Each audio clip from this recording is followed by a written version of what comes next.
Fala galera, beleza? Bem-vindos para mais um vídeo aqui no canal Big Tricolor. São Paulinos, São Paulinas, torcedores de outros clubes, sempre com o devido respeito, galera. Hoje é noite de Libertadores, é noite da magia, da mágica da Libertadores no São Paulo Futebol Clube entrar em campo. Falar em Libertadores, hein, galera? Ontem o favorito da mídia perdeu aí para o Central Córdoba, o Flamengo, hein? Perdeu em casa, inclusive, o Flamengo do Felipe Luiz, ou seja, todo cuidado é pouco na Libertadores. Acontecem essas surpresas aí. A gente vai comentar aqui sobre Libertadores, logicamente, sobre o nosso São Paulo Futebol Clube. A gente vai comentar aqui também o super reforço que vem aí, que a Superbet agora é tudo super, né? O que pode ser o super reforço, inclusive, pode ser que seja Thiago Mendes e mais um, ou não o Thiago Mendes, mas um outro super reforço. Thiago Mendes, será que seria mesmo um super reforço, galera? E também vou comentar aqui com vocês que o Júlio Casares publicou aí que 80% do Conselho Deliberativo do São Paulo aprovou aí as contas apresentadas aí, né? O déficit, a dívida, a gente vai comentar um pouquinho sobre isso aqui também, tá bom? E São Paulo e Alianza Lima, logo mais à noite aí, com quase 50 mil, ou um pouquinho mais de 50 mil, deve ser o público aí para esse jogo, onde você vai assistir. A gente vai comentar aqui também, beleza? E a estratégia do São Paulo aí para a temporada. Isso é importante. A gente já viu o time grande perdendo já em casa, em Flamengo, acho que com 70 mil pessoas, enfim. Só para a gente começar o nosso vídeo aqui, já deixa aquele like, se inscreve no canal, ative o sininho das notificações, compartilha esse vídeo aqui, dá aquela moral, galera. Se inscreve, muito obrigado aí pelo seu apoio, beleza? Pois é, gente, Libertadores não se brinca. E para quem vai jogar Libertadores e sabe, né? Ainda mais para um tricampeão da Libertadores como o São Paulo. Brasileirão, São Paulo é hexa, né? Mas assim, são 6. Libertadores, foi o time que chegou a 3 primeiras Libertadores, o time que até então tinha disputado mais finais de Libertadores, com mais participações em Libertadores. O São Paulo deu uma paradinha assim nessa questão internacional, assim, na questão Libertadores, Mundial, e mesmo assim ninguém chegou. Essa que é a realidade. Mas quando a gente se fala de São Paulo e Libertadores, tem a mística, que a mídia agora resolve ignorar, né? Mas antes era muito aclamado. Só que, como a imprensa resolveu vestir a camisa, cada um do time que torce, hoje em dia eles ficam meio de lado essa questão aí do São Paulo, mas eles sabem que São Paulo e Libertadores é tradição. O São Paulo chega como um favorito nessa Libertadores, galera? Na tua opinião? Comenta. Eu acho que não chega como um favorito, mas chega como um time que pode ser protagonista e pode virar um favorito.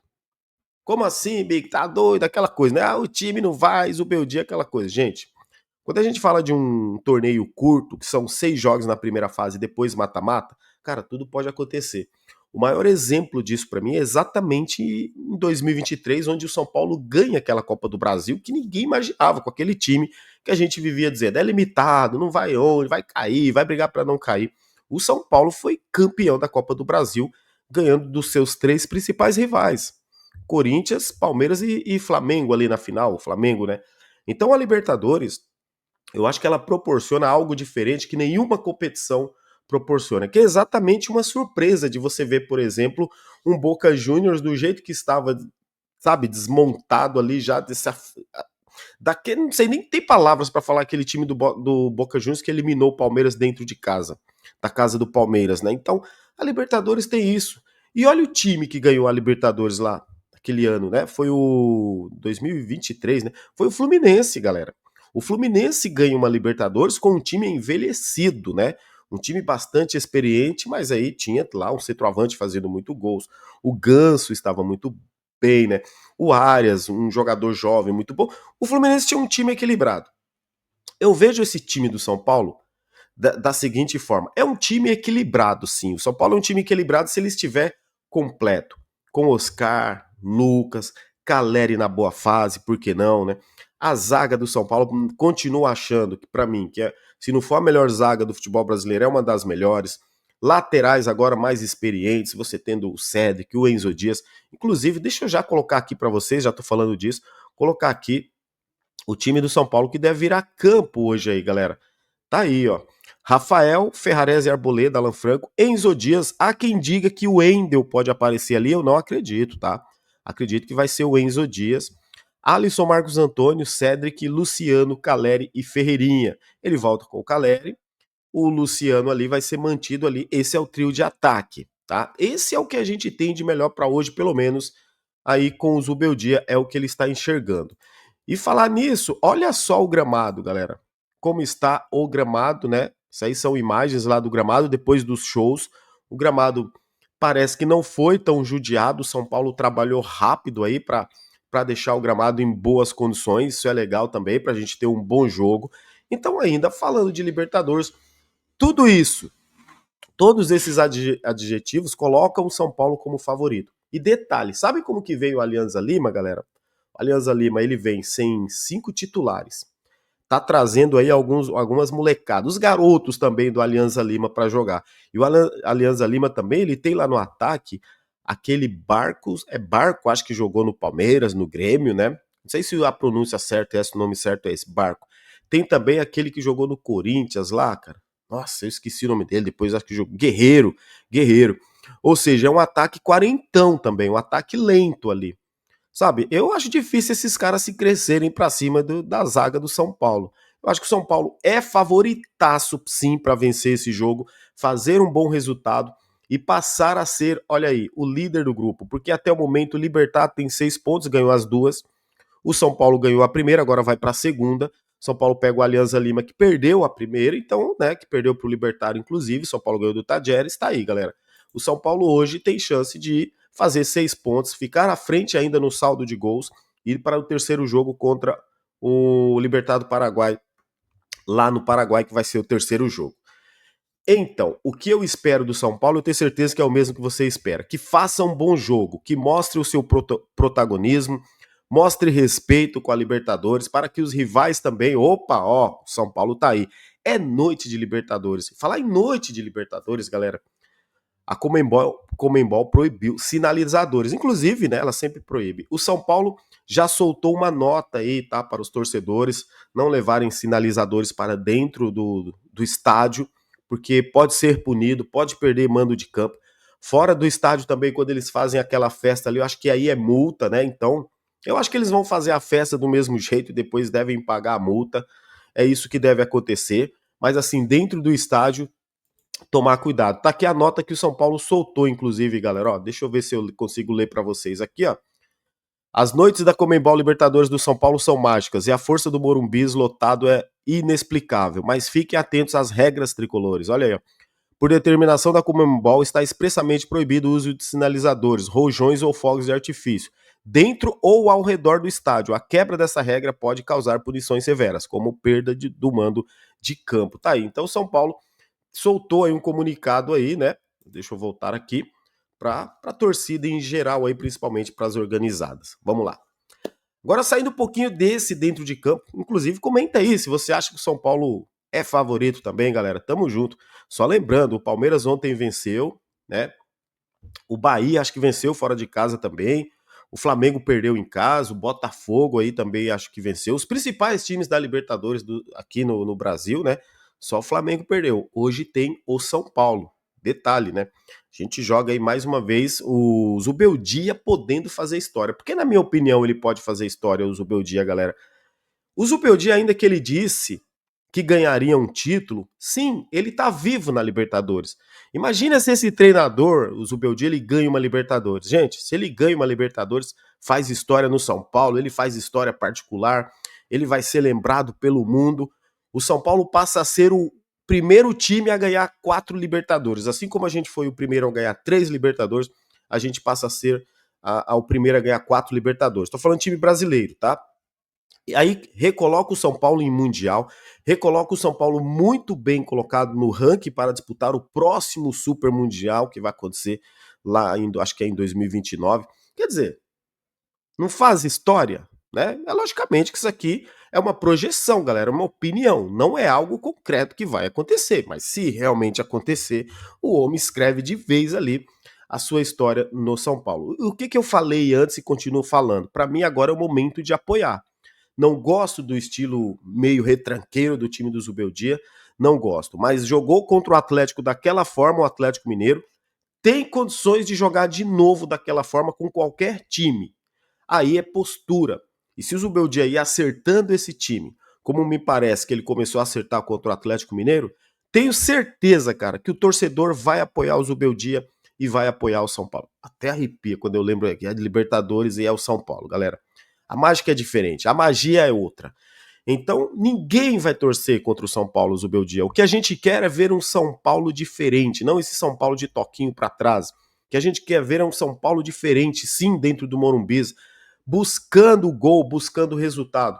E aí eu tenho certeza que o mesmo torcedor que vai dentro de campo e já vaiou ele dentro de campo, vai apoiar e gritar o nome do treinador se ele acertar esse time. Mas para isso, como eu estou dizendo, precisa acertar. Não pode jogar um futebol medroso. A gente vai ficar de olho, galera. Hoje tem Libertadores. Para mim, noite mágica, inclusive. Olha lá, gente. Agora vamos falar aqui dessa condição do conselho e falar aqui dessa possibilidade aí dos reforços aí da Superbet, ok? Porque agora o negócio é tudo super. É muita grana no São Paulo, né? O Conselho Deliberativo do São Paulo aprovou as finanças do São Paulo aí, o déficit de 287 milhões de reais. Mesmo com esse déficit gigantesco, tá? O Conselho Deliberativo, 80% do Conselho aprovou. Ou seja, tipo assim, ó, o Conselho Deliberativo. Vamos dizer que você tem aí, só para você entender a porcentagem. Se você tem 100 pessoas, 80 pessoas aceitaram, né? 80 pessoas ali validaram aí essa proposta aí. Foi isso que aconteceu, tá bom? Então, 80% do Conselho Deliberativo do São Paulo aí aprovou as contas aí apresentadas pela diretoria do São Paulo. Detalhe, gente, ó, ano passado a dívida do São Paulo terminou o ano em 856 milhões de reais, a dívida total.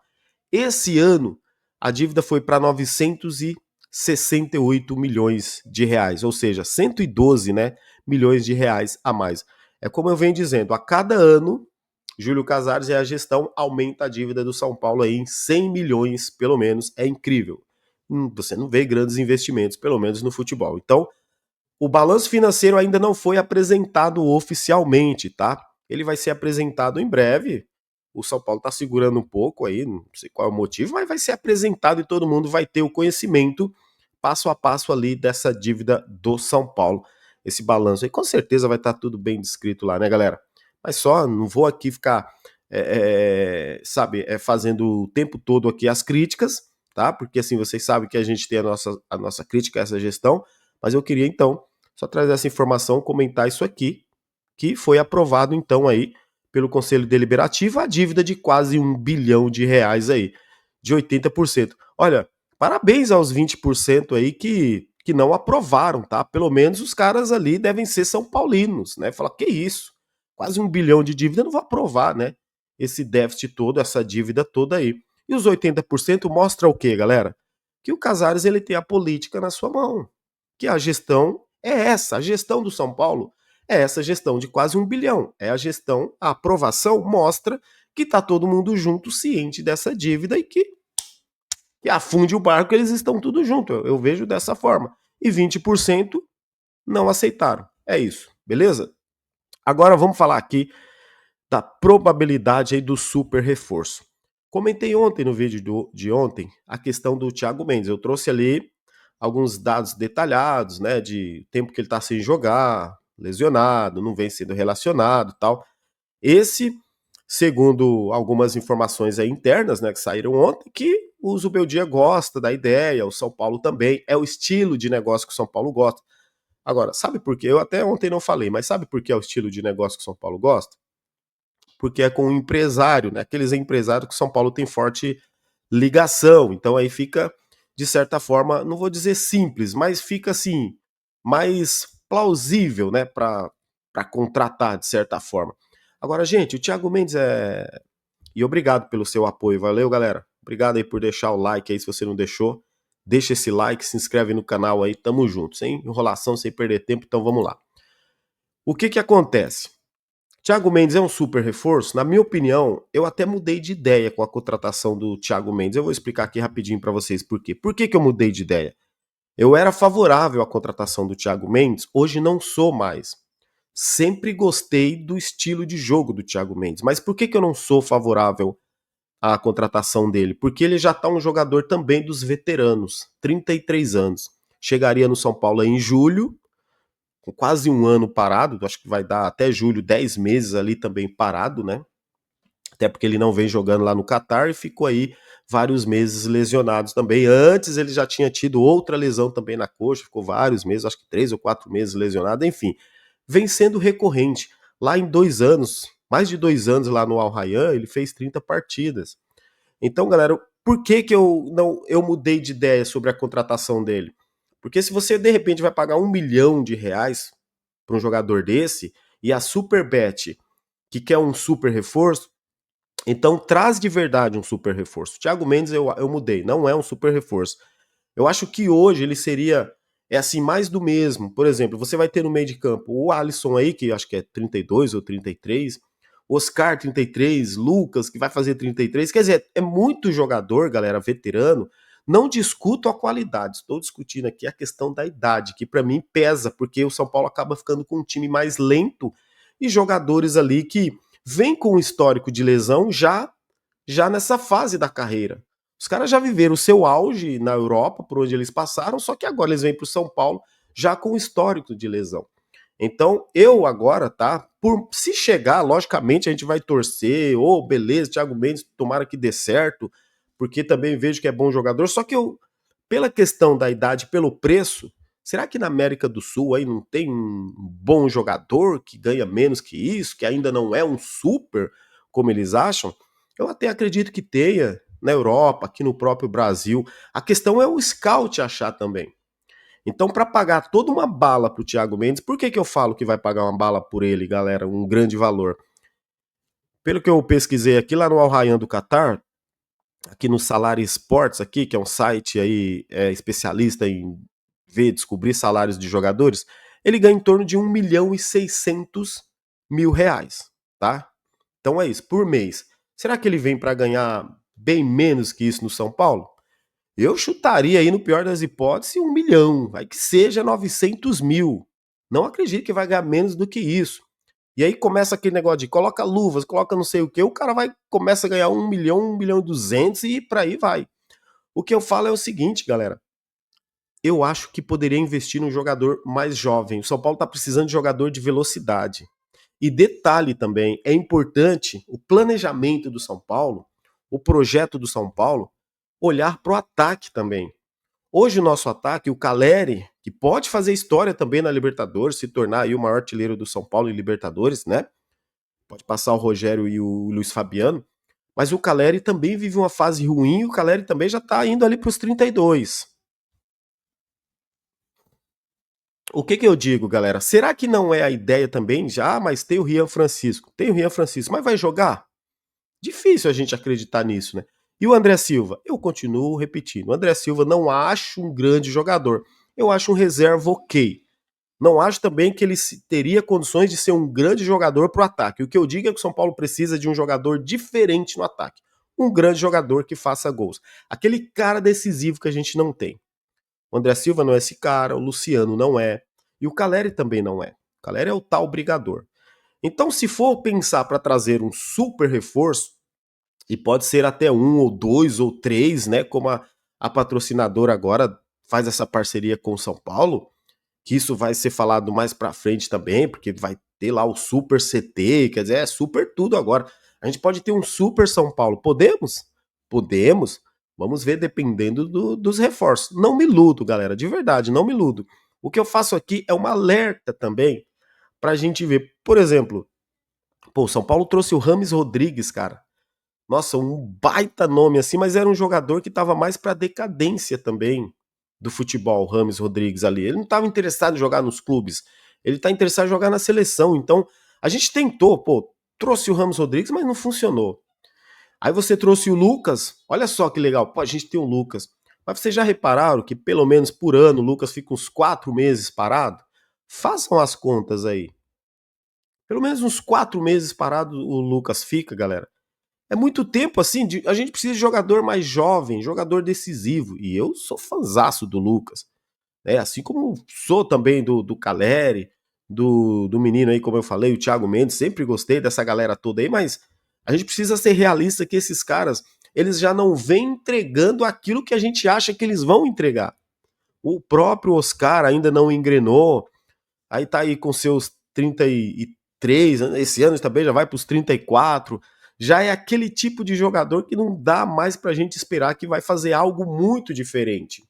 E acaba ficando muito no comum. E aí, quando entra dentro de campo, a gente vê os nomes, a gente acaba se iludindo. Aí muitas vezes não funciona, a gente cobra quem? O treinador, tá? Mas olha o planejamento da diretoria. Será que trazer mais veteranos é isso que a gente deve fazer para um time que diz, ó, não tenho grana para contratar, vai pagar salários de 1 milhão para mais um jogador? É esse o meu questionamento. Então, se você não tem grana, o Júlio Casares e toda a sua turma, seu planejamento, dá oportunidade sim para Rian Francisco, Lucas Ferreira, Matheus Alves, Paulinho, né, o Henrique Carmo, para essa galera aí, dá oportunidade. Se for para trazer jogador aí 34, seus 35, dá oportunidade para os jovens no São Paulo. Pelo menos é isso que eu faço, né? Com a garotada eu gostaria de vê-los jogar. Pelo menos, se eles não forem bem ou se eles não servirem, aí a gente fala, ok, esses caras não servem realmente, é melhor os veteranos. Um exemplo, mas antes deles entrarem em campo e terem condições de jogar, sequência, a tal minutagem. Não dá também pra gente dizer que os garotos não servem, como a mídia tradicional adora dizer que os garotos não estão prontos. Mas ninguém vê eles jogar. Mas eu não sei de onde eles tiram isso, que os caras também não são bons, não são prontos. Até porque eles não acompanham o São Paulo. Eles só acompanham o Flamengo e o Corinthians lá. É isso. Deixa aí seu comentário também. Ó, hoje aqui no canal a gente vai ter pré-jogo, tá bom, galera? São Paulo e Alianza Lima. Deixa eu passar para você agora onde você vai assistir esse jogo aí. Esse jogo vai passar na ESPN e também na Disney+, tá? Exclusividade, ele não vai passar na TV aberta. O jogo vai acontecer, acho que é 9h30 da noite, né? Não tem TV aberta hoje, ok? Então São Paulo e Alianza Lima é só na ESPN e na Disney mais aí, beleza? E tem aqueles canais aí, né, do Capiroto aí, vocês estão ligados, né? Mas enfim, vamos aí, né? Tomara que a gente vença, faça um grande jogo, valeu? Forte abraço, deixa aí seu comentário antes de você sair, deixa aquele like, o que você acha de tudo isso aí. E eu sempre acredito no São Paulo. Placar para hoje? Cara, aqui ó, 3-0 para nós, fora os ameaços, hein? É, meu amigão. Forte abraço, vamos São Paulo. Big Tricolor, a paixão é imensa, no campo, na arquibancada, nossa força não se cansa. São Paulo, orgulho do Brasil, com o Tricolor sempre em busca